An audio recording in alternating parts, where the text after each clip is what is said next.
Hello, dreamers. This is Catherine Bell. You're about to hear a replay of a popular show from back in February. Local Jungian depth therapist Eva Rider speaks about alchemy, Kabbalah, and tarot, putting the psyche back into psychology today on the Dream Journal. I'll be back live next week with another fabulous show.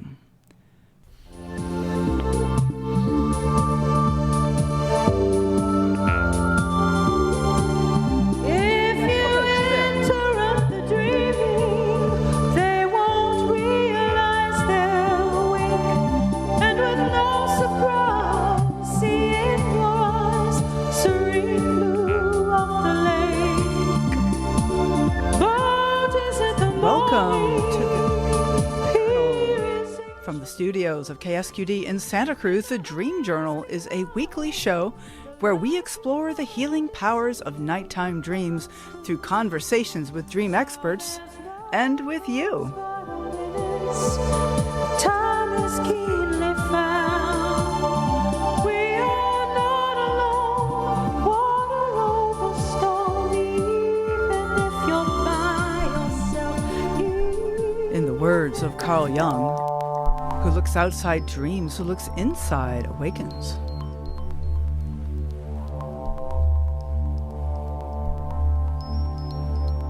Today's music created new for you again by Rick Cluffel. Today's music is called Venicifier.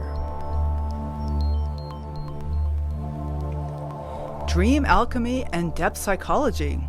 Also Kabbalah, tarot, and a touch of astrology.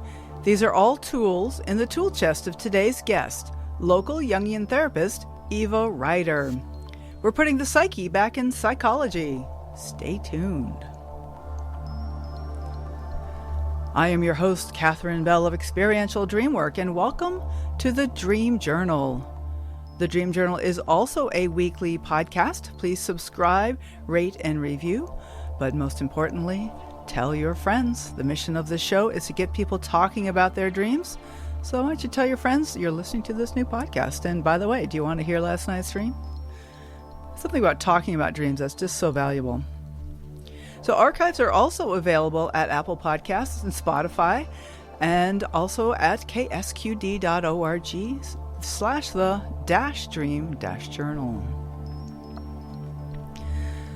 So listeners will know I have a long-term theme of dream journals. Well, they're usually nightmares. This one was not a particular nightmare. This was just a dream journal dream. So it starts out, several people are helping with the dream journal. Yay! Getting help. So often I don't let in the help that's there, and in the dream it shows as if I'm alone. But in this one, I'm getting help. One is a dear friend of mine, a Waking Life friend, and I really like what she has to say. There's another person, a man, who is saying strange things that don't fit. But luckily his microphone is garbled and I can't really hear what he's saying. So, I've been mulling this over, and there's something about like letting in the good self-talk and kind of garbling up the stuff that doesn't seem to fit. So I think that's a sign of learning, that maybe I'm more open now to the positive inner voice, as opposed to the one that goes, gar, gar, gar, gar, gar. We all got one of those. Or am I the only one? All right, we will be taking call-ins during the last 30 minutes of the show, but you can email us anytime at onair@ksqd.org. We've had a few emails recently, so go ahead and send us an email, onair@ksqd.org. I'd like to welcome Eva Rider. Hello. Hello, Catherine. Okay, so glad to have you on the air. Good to be here. All right, so Eva Rider, MA, MFT, is a licensed Jungian-oriented depth psychotherapist, a workshop leader, and presenter. Eva's teaching incorporates dream work with fairy tale, myth, tarot, music, movement, and art, based in an exploration of the correspondences between Jungian theory, alchemy, and psyche or soma, as revealed through the Hermetic Tree of Life. Eva Rider is a graduate of the renowned Marion Woodman Body Soul Rhythms Leadership Training Program. Eva has taught dream work, Jungian theory, and myth at John F. K. University and teaches independently in the United States and in Canada and everywhere online. You can find our guest, Eva Rider, at reclaimingsoul.com. That's S-O-U-L, reclaimingsoul.com. Don't you want to reclaim your soul? So, Eva, so glad to have you on the show. You were actually one of my very first guests. If you, at least in terms of what I was actually publishing and putting on the air. If you go back through my archives, you're like the second or third actually published guest. And so it's been, 3.5 years, because we're coming up on our 4-year anniversary of the show. Wow. That was a different world. It was. Pre-pandemic. Very different world, for sure. It was a pre-pandemic world and pre-fire and all that. So Eva, we're talking about psyche, putting the psyche back in psychology. What is psyche to you? How would you define that, or how do you think about that? Well, psyche, very simply, is the Greek word for soul and is the basis of psychology. We use it less today in modern psychology, but it is the heart and, again, soul core of psychology. Mm-hmm. Absolutely. And some of the modern practices that do not involve a lot of psyche include like cognitive behavioral therapy and other things like that. Are there other, what else do you have? Like what kinds of practices do people use now? Because what you do is called depth psychology. And how does that differ from other kinds of psychology? Well, depth psychology includes the soul. And I would say cognitive behavioral psychology doesn't necessarily include the soul, nor does it include the unconscious. And when we're working with depth psychology, we're incorporating the unconscious and looking at the depths and searching for the connections to find meaning in our lives. Right, because meaning is really a really key part of the value out of life. Yes, for some of us, yes. For some of us, huh? Yes. What else is there? I mean, I'm just thinking that. Well, for some people, they might choose happiness as being what they're searching for in life, whereas other people use meaning. Meaning doesn't always include happiness. Ideally, it does. But to make sense of the chaos, certainly in these times, is helpful. Absolutely. Well, that's a good distinction because, I've been mulling over this thing that a lot of the things that I choose to do don't necessarily make me, quote unquote, happy, but they do feel very meaningful, even though they may be very difficult and cause me stress. Like even the show is kind of intense. I'm like, wow, here we go. And yet I wouldn't trade it for anything, and that I really value it, even though it doesn't really relate to, it brings me satisfaction, meaning, sense of meaning, but happiness, I guess in a way, but that's not the primary goal. If I wanted to be happy, I guess I could be in a bubble bath all day or something. Yeah. Well, happiness is more of a transitory feeling often, whereas meaning is trying to look for something that relates to our why we're here, and ask questions of who am I? Why am I here? Do I have a purpose? Yeah. Absolutely, yeah. So, and then and the depth psychology that you do, it addresses both of those. It addresses whatever the people really want to improve their life, whatever your clients are. Well, oftentimes, of course, people come because they're searching for meaning, or they've been through a crisis in their lives, and their world has been disrupted or has completely fallen apart, and they're looking for meaning, and they're looking for what now. Oftentimes people are in transition. Right. Yeah, so we'd be focusing, of course, in my work, we focus first and foremost on where the person is at that particular moment and what's happening. And, many people want to explore dreams, but of course not everyone. Exactly. So how do dreams address these issues? Like the sense of meaningfulness and happiness and whatever it is that we're seeking for, and transitions, as you say, like finding who we are in the moment. How do dreams address what's going on for us? What's been your experience with that? Well, from a Jungian depth psychological point of view, and from my own experience, Jung talks about dreams being primarily compensation. 90% of dreams are compensation, not all by any. And what that means is that the dream is telling us something that we don't know. Mm-hmm. And that's why Marie-Louise von Franz, his disciple in a way, had said, it's very hard to work on a dream by yourself, because we immediately, the ego, which is our known self, immediately tries to interpret it from the point of view of what it already knows. Oh, I know what this means. I know what this means. I mean, this has to do with what happened yesterday. But the dream actually will pull out elements, strands of experiences that might have happened yesterday, but it may be to point to something that is happening in the future. So the dream allows us, by having a relationship with the dream guides, we have guides, we can develop where it'll give us information we don't know that is in the unconscious that may allow us a different view of what it means to move forward, to connect the past, and also to experience what is going on in the present. So it does connect past, present, and future. Now, is that part of what's involved in dream alchemy?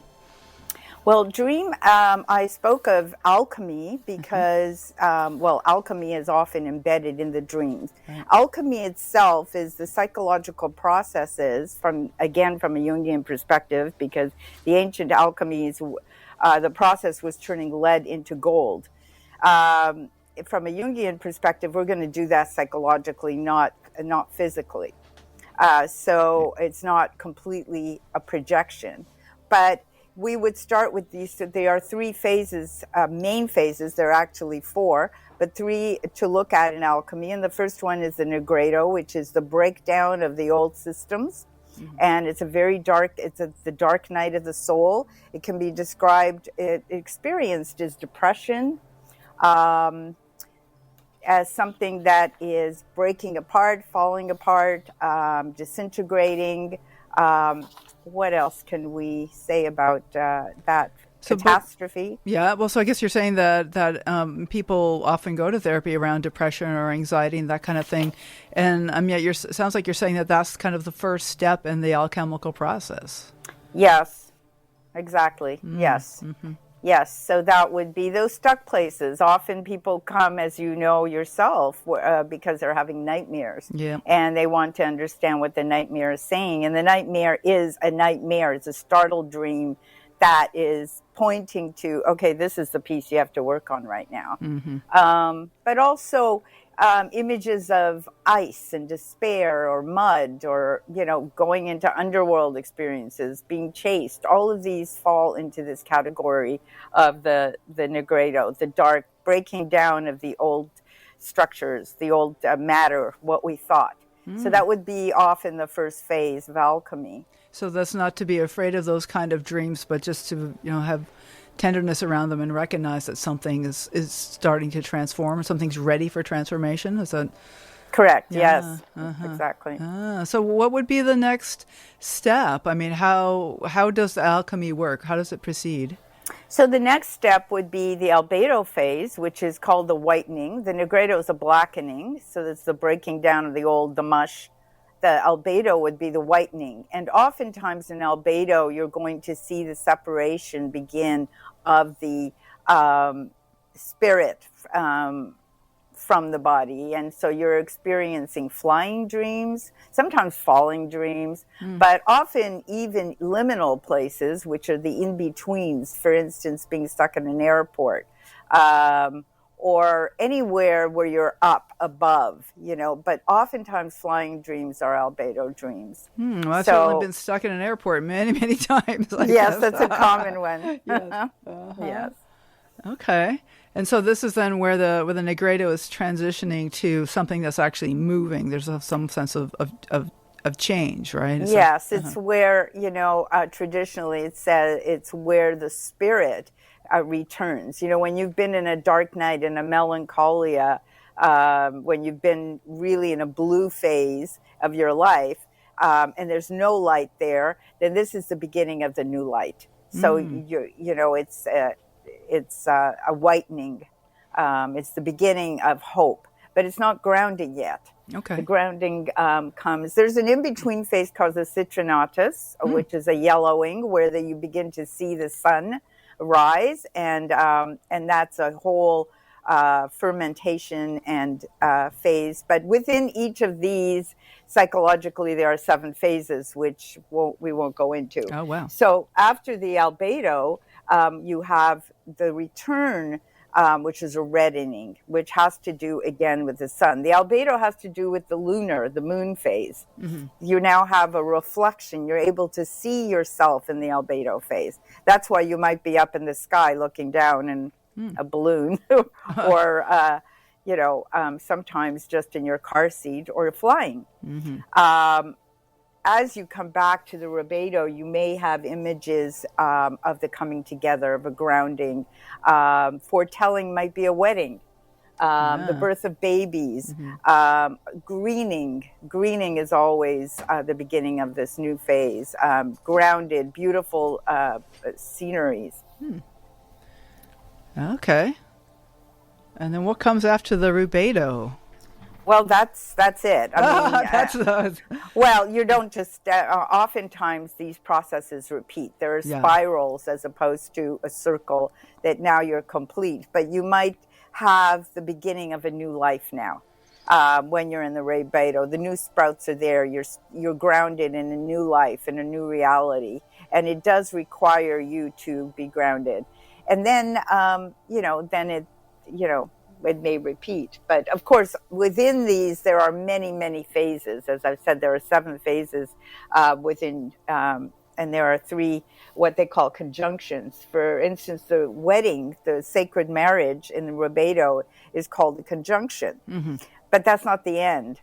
But it is the coming together of the queen and the king, as they say in alchemy, the yin and the yang, the masculine and feminine, the dark and light. The opposites come together, and they in a sacred marriage they transform. And in that transformation, there's a new, greater self that emerges. And the dreams are always kind of pointing us and taking us in that direction. I like the way you're describing a new self emerges. So it isn't like we go through the cycle and then suddenly we're enlightened. It's like, okay, we have a new self, and then that new self itself can go through the different stages, because there's more, you know. There's always more. Yeah. Yes, it's a spiral. It's a spiral process where we're constantly growing towards some center of being. I have a question about dying and death in a dream. Often that's very transformative and yet very scary. Is this part of the rubedo typically, or is that like letting go of the old self and getting ready for the new self, or does it depend on the context? Because I could see it might also fit in with the nigredo phase of... Well, that's a very interesting question in depth. Like, death dreams often are can feel quite positive as you're moving into a new life. Certainly, I can't quite think of an example, but a sense of something ending and something new beginning, certainly. Right. Exactly. And yeah, it doesn't always feel positive in the moment, but I do like to hold the space that there is something positive here for me somewhere, even if it's scary or painful, and that sometimes letting go of who I really am right now, or who I think I am, put it that way, is a scary thing, because I've built up so much of my life based on who I think I am, that the idea of transforming, and even in an inner way, this inner transformation can disrupt things in outer life. Yes, definitely. I mean, it's a process. I mean, and the process, and of course in Jungian psychology and the dream work, is to take us towards wholeness. Yeah. And I don't know about enlightenment, because I'm not really sure what that means. Yeah, exactly. You know, because it implies a kind of an ending. But certainly there are phases where there's going to be an enlightening, but it might be part of a process again, because we know very little. We're just like little star specks in the universe, ultimately. Right. Which is, we're part of the universe, but we're very small specks. Yeah. So this sort of progression, I presume, is going on in our unconscious through the dreaming mind that's kind of, comes out in the dreaming mind, whether we're paying attention to it or not. And there's some way that dreams sometimes seem to provide a kind of a warning, but I don't always listen to the warnings in my dreams. Sometimes it's like more after the fact, like, oh yeah, guess I missed that one. Yes, I mean, if we pay attention, the dream will tell us where we are out of balance or where we need to readjust. But of course, if we don't pay attention, then we don't have that relationship with the dream guide, which is why it's a really profound, as you know, work. Mm-hmm. Freud called it the Royal Road, I believe. Absolutely. Yep. Yeah. I have heard that for sure. And there is this this way that the dreams are truer than waking life in certain ways, that they really seem to get to the heart of what's really happening for me, and in a way that my waking mind doesn't see yet. Like, I don't know if you heard my dream at the top of the hour, where I'm hearing this feminine voice that I could hear it very clearly, and yet the masculine voice is kind of garbled and saying things I don't like. And there's something that's, it's probably good to not be letting it in, but ultimately I'll want both voices, both the masculine and the feminine voices. Yes, I mean, that's a perfect opening to move into one of the techniques that we use, that Jung used, which is active imagination, where you might have a dialogue with these two voices, and even the garbled one, and say, okay, what is your message, and why is it so hard to hear you? And what is it that I'm needing to hear that I'm not hearing right now? So that might be a question. And you would do that dialogue in a written form. Right. Like you would allow that being, that voice, to kind of write, and you would have a back and forth conversation through the written word. Yeah, so the active imagination is a way of tapping into the unconscious while awake, as I understand it. But of course there is the conscious mind, which is on guard while we are awake. And so do you have suggestions about how to get past that guard, or how to set the stage for the unconscious to speak even while awake? Well, the conscious, you're talking about the ego, the ego being the known identity, and the ego often believes I am all there is. And so hearing these voices from somewhere else is very threatening sometimes to the ego. So with active imagination, you're using the images that come from yourself, from your dream world, and you are taking these beings in different dreams. You'll be having conversations with different beings. In this case, perhaps with this woman, but also with this garbled voice. And you're just going to do what they used to call automatic writing, where you write down what this being says and then you respond. And you do that without thinking. So that allows that control that the ego tries to impress to draw back a little bit and allow this flow to happen. There are other ways to use with active imagination, doing art, creating mandalas, which are circles. So mandalas are symbols for wholeness, and so they can be very integrative.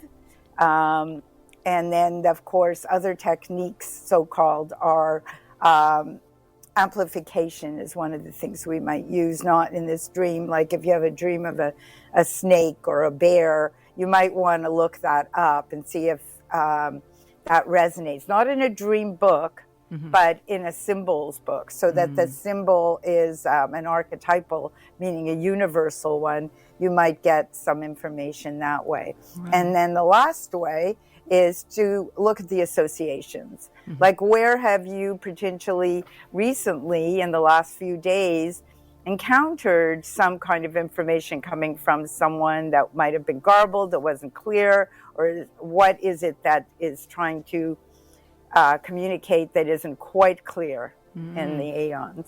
Well, you've really given me a lot to think about. I can think of applying this to the dream. There's definitely been some experiences in waking life that seem to be related to this. And so using these various techniques is a way of, does that kind of speed up the alchemy process or kind of catalyze the alchemy process so the journey becomes more smooth?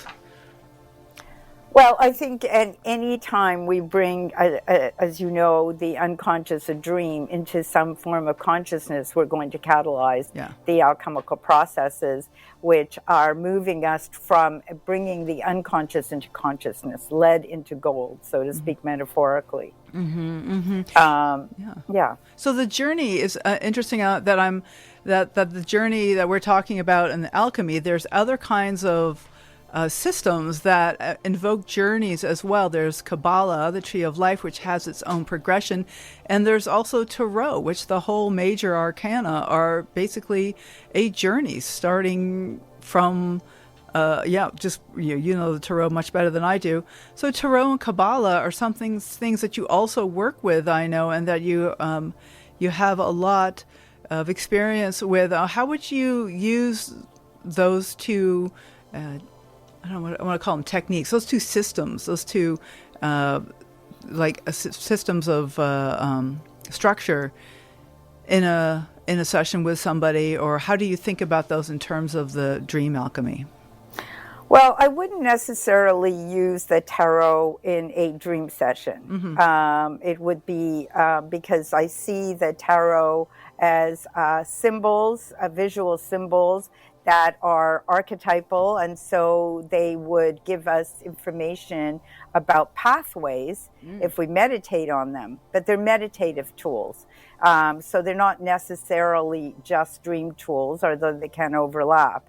The Kabbalah for me is a map. It's a map of psyche, cosmos, and body.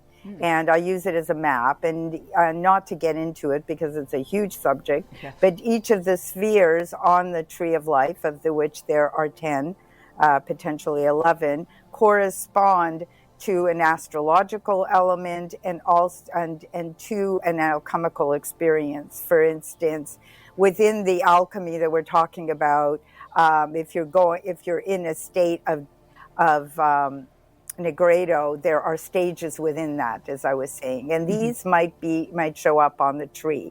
Like you might be going through an intense burning inside, or that would be the fiery phase. Then there's a phase in your depression where you might be very weepy, and that might be a dissolution, looking for a solution.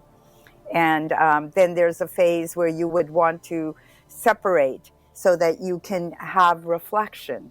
That's what we're talking about. At that point, you're in that albedo where you can self-reflect. You're separated from that one view. You're getting a new perspective. And then finally coming together into this sacred marriage where the two sides come together and transcend into perhaps a third. Now, all of these can be seen using the tree as a map. Right. So these ancient systems like the Kabbalah and the Tarot have both been around for centuries? Or? Well, the Tarot is actually not ancient. It's only been around, I don't know, maybe going back to the Middle Ages. Well, it's still centuries. Okay. Yeah, it's centuries. Right. Okay.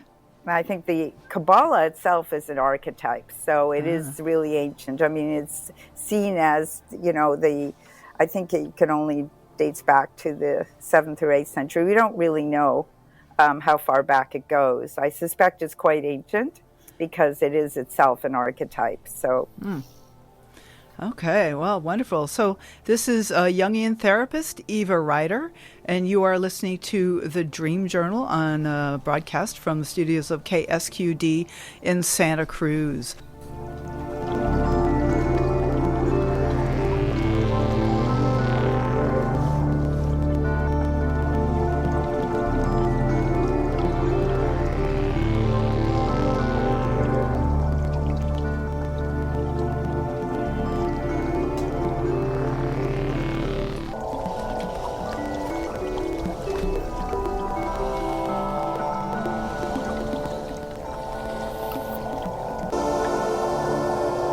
Okay, this is the Dream Journal. Next week, we welcome Nikki James from Rising Wolf Collective. We'll be talking about the creative life, dream yoga, dream tarot, and the practical magic of dreams. My name is Catherine Bell. Our guest today is Eva Rider, and we are talking about depth psychology. And we have a call from Carol from Scotts Valley. Hello, Carol. Hi, Catherine. Hey. Hi, Eva. Hi. Hi, dream friends. That's it. I have a question or a dream snippet that I have that I'd like to get Eva's insight on from her alchemical perspective. I Perfect. just want to say I've been struggling with remembering my dreams lately, but I've been very aware that I'm dreaming. And a lot of times it seems like I've been busy all night. Mm-hmm. And I even remember being aware inside the dream, but I'll be darned if I can remember the dream when I wake up. It's happening a lot. Mm. So I was looking into it, and I don't know if you've heard of this thing called a white dream, but I found where people have described white dreams as having no vividness or clarity outside of the sense of experiencing them. And I'm going to look more into that. It's kind of a frustrating place to be for someone who wants to remember their dreams like I do. Are you familiar with this, Eva, the idea of the white dream? No, I'm not, but I've had that experience. I have never heard that term before. That's interesting. Yeah. Well, I've heard of red dreams. I wonder if these are different stages. I mean, it does seem very alchemical, the albeda, rubedo. Perhaps. Well, so this came to me 2 nights ago. I'm in the presence of a large crow. It's like twice the size that a crow would be in waking life. I'm close, just a couple feet away from it. It's right in front of me. And he's holding a large insect in his beak. And I can't tell, if it's a dragonfly or a big grasshopper because it's kind of mangled. It's kind of hanging from its beak.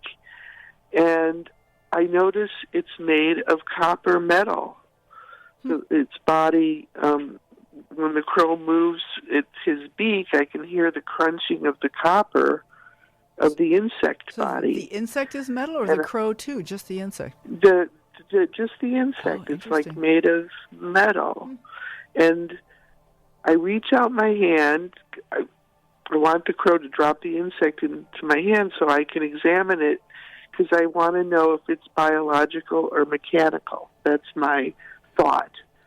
Is that a biological insect thing, or is it some kind of mechanical thing? And that's when I wake up.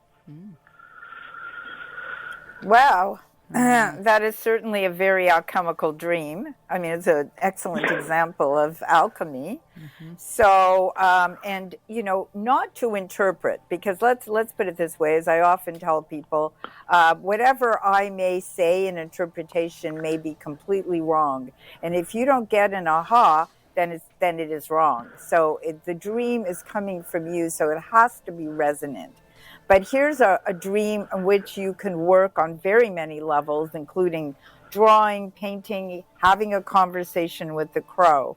The crow is indeed an nigredo image. It has to do with the process of death and transformation. In the medieval alchemical paintings, you're going to see a lot of images of crows, because it has to do with that transformational time, the darkness. But crows are also very, very intelligent, so they're also the bringers of information from another realm. The copper mechanical or / living insect is very interesting, that the crow is in the process of munching on this copper, because would it be transforming it by is it eating it? Is one question. I feel like I want to interrupt the destruction of the insect so that I can see it, but I do feel like he's going to eat it. So this crow is going to ingest it, but before he ingests the copper insect, you want to understand whether it's a living thing or an actual mechanical thing. So one of the things, there's an overlap here, this is coming into the Kabbalistic tree and how I might work, is that copper is related to the planet Venus. And so it's sacred to the planet, and it's connected to the planet Venus. And Venus has very much to do about value, what we love, what we value. So what is being ingested or taken inward by this energy, and what is it about what you value or that you might want to meditate on or bring forth and amplify in this case, whether you do that through drawing or writing or whatever it is, to focus on what it is that this thing is it alive? And what form of life is it? You're asking, is it organic or is it an element? Because copper is also, of course, an element. And so that's very interesting because it also has to do with imagination. This is a dream where you really see the imaginal at work, which also falls into the realm of Venus, as opposed to the realm of Mercury, which might be about the thinking function. So there's something here about that imagination that might be amplified. Yeah, how does that settle for you, Carol? What comes up for you?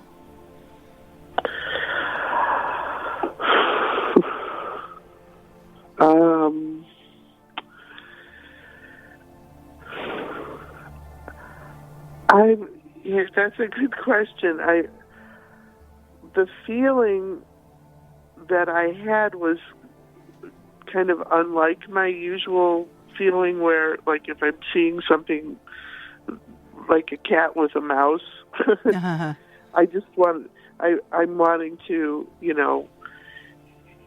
if it's time to save the mouse, I will, but if it's too late, let the cat take it type of thing. And with the crow, I just felt, hey, what is that you have there? I want to see it. I want to see, is that a mechanical thing or an organic thing? It was just a curiosity. Yeah, curiosity. That's powerful. I wasn't trying to, interrupt the crow, and he almost seemed like he was offering it in a way. That's why I put my hand out. I'm not sure. Was he offering or was I wanting?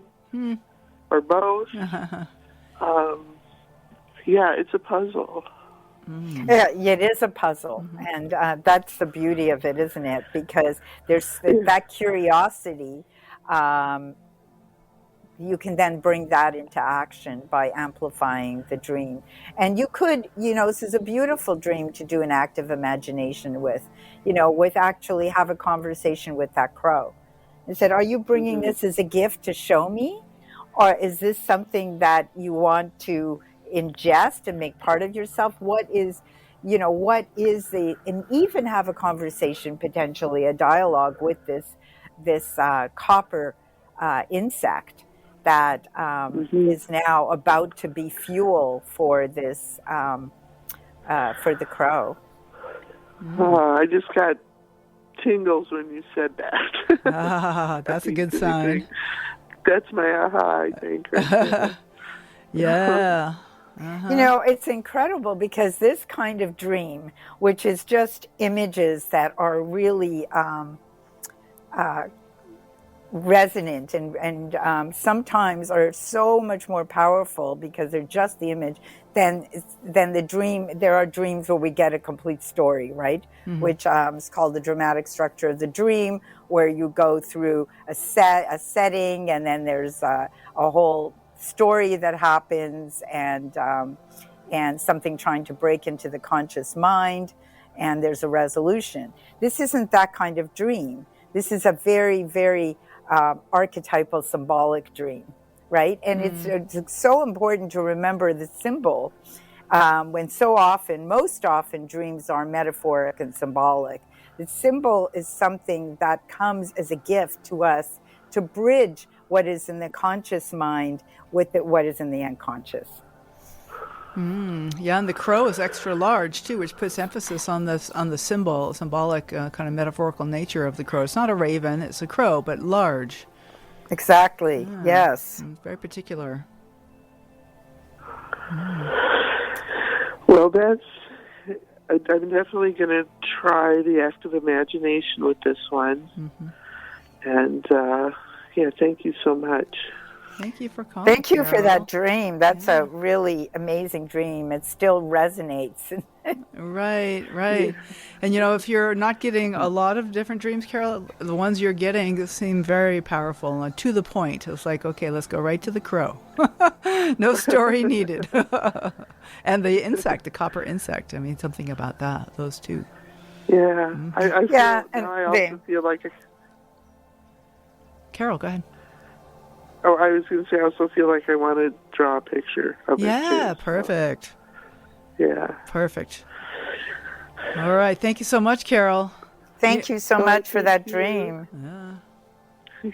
Thank you. All right. Bye. Bye now. Bye. Yeah, thank you. Thank you, Eva. That's beautiful symbology there. Yes, it was. You could really see that dream in your own imagination as it was being described. It's right, very vivid. It brings to mind this idea of avoiding interpretation and just being with the image of the dream and letting that be the gift. Is the image, the crow itself, and holding this interesting thing, the holding of the metal insect, and then the curiosity about it. That seems like it's a welcoming of the dreamer. From a Jungian standpoint and working with dreams, once you've worked with dreams and studied it is Jung always interpreted dreams. Not to say that the interpretation is always accurate, but interpretation does point to my meaning. So sometimes just holding the image and not doing anything with it is not going to bring comprehension as much as trying to bring the meaning to eventually try to interpret it, not right away, but to circumambulate it, to play with it, to draw it, to just play with it until it finally sinks in and makes its meaning present. But I wouldn't draw completely away from interpretation, because then you're just holding something, and then there would be no access to meaning. Okay, so right. That's a good reminder.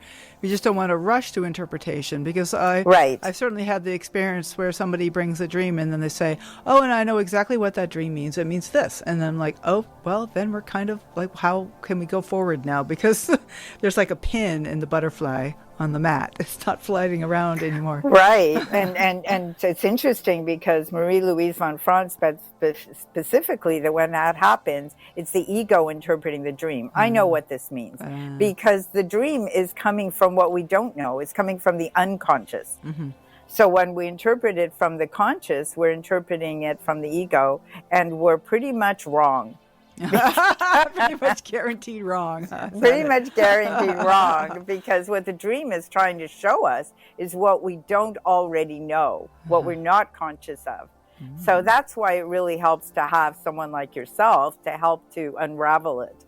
Absolutely. And you as well, of course. I mean, there's many practitioners who offer this kind of space holding and kind of experience to explore the various symbols, but it all comes back to what resonates for the dreamer. Like Carol was saying, that tingle, that is the gift of the dream, the tingle, without having to know what that means, even without having the words on it, the sensation of something meaningful.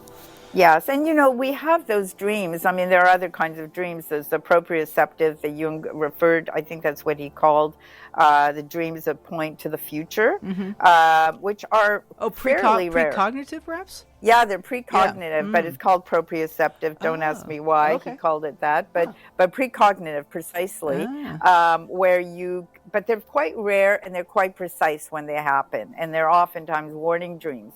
And then there's the big dream, which, are archetypal dreams. We may only get one or two, very few in a lifetime, but those are the dreams you don't even have to write down. They just resonate. But it may also take a lifetime to bring it to fulfillment because it points to a destiny. And that kind of dream will incorporate all of the alchemical processes within itself and might be a journey that the person is moving towards throughout life. Right. Certainly I have childhood dreams that have stayed with me for decades, and they've changed over the years in terms of the way I think about them, but they stay with me. And so there's some way that they're kind of companion dreams, that they are part of who I am and how I think of myself. Yes, so those might be big dreams, right? Yeah. Because they're kind of leading your path, and as you said, the way you relate to them have changed, but it was transformative. It stayed with you your whole life. Right, absolutely. So we have about 5 minutes left, and at the end, I'd love to touch into some of your classes that you offer online. But is there any topic that you want to get into in the last few minutes that you want to share with our listeners before we change to that? Well, let's see, what can we say? Okay, only the few notes that I've made is a dream linking the microcosm, right, of this world to the macrocosm, the archetypal world. So, and that there is a pattern in our life that is constantly striving to bring us towards balance. And the dream is such a gift because it gives us something that, if we pay attention to, expands our life. And we spend a third of our lives sleeping and much of it dreaming. So we have guides, allies that can help us along the way if we pay attention.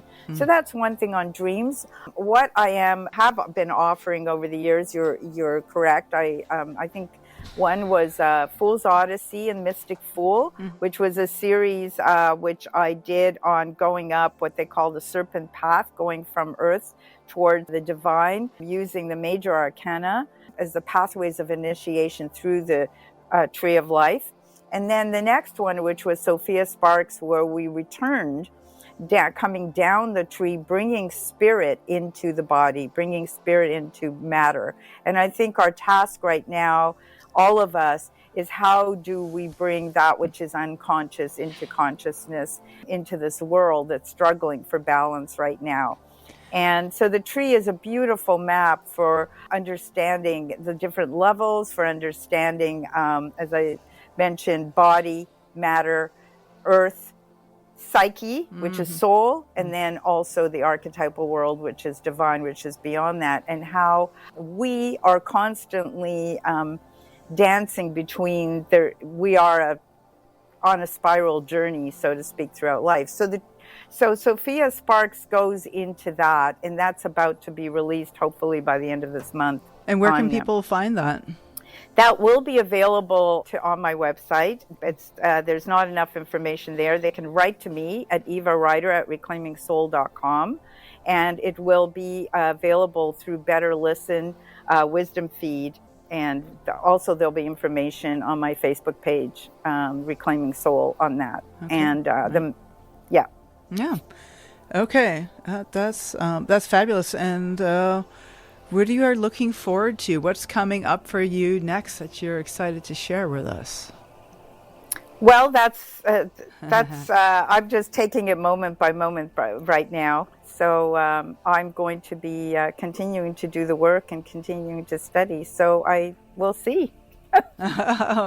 Wonderful. It's a treat to have you on today, Eva. And this is Eva Rider, again, a Jungian therapist from Santa Cruz. And do you have any just last-minute encouragements for the listeners? Yes, I really encourage everyone to keep writing your dreams when you can, to keep inviting them in before you go to sleep and writing them. And as Carol pointed out, and we all experience, there are times when they're not going to be there. It's going to be difficult to grasp them as the white dream. But write down anything, grasp anything that you can. Draw it, paint it, dance it, just write it, and definitely find someone that you can tell your dreams to. Love that. Thank you so much, Eva. Thank you. Thank you so much for having me, Catherine. It was a pleasure. Glad to have you on the air. Okay. So we got some appreciation on iTunes recently. The review says, great topic from Dream of Dreams. I really love this podcast. It's about dreams and it's done in a really thoughtful way. There's exploration of specific dreams, but also what dreams are like in general and how dreams affect our lives. Thank you so much, Dream of Dreams. So next week will be a broadcast of a replay of a favorite episode, Black Noise Sound Journeys with Victoria Rogers. We will live in the future that we dream of today. Call in your freedom now. You can join that conversation. Well, it won't be live next week, but you can listen live Saturday mornings at 10 a.m. Pacific at ksqd.org live stream. The podcast replay will be released on Monday following the show. I am Catherine Bell. This has been the Dream Journal. Thanks for listening. You can find out about my own dream coaching practice at experientialdreamwork.com. Email me at katherini@ksqd.org. The Dream Journal is produced at the studios of KSQD in Santa Cruz, California. Archives and 24/7 live stream are available at ksqd.org. Remember to subscribe, rate, review, and tell your friends. I'd like to thank Rick Kleffel, engineer and music creator. You can find the ambient music at pandemiad.com. Tony Russimano for phones, Eva Milady for audio editing. The intro music is Water Over Stones. Outro music is Everything, both by Mood Science. Tomorrow morning when you wake up, take a minute to write down your dream and bring it to the next Dream Journal.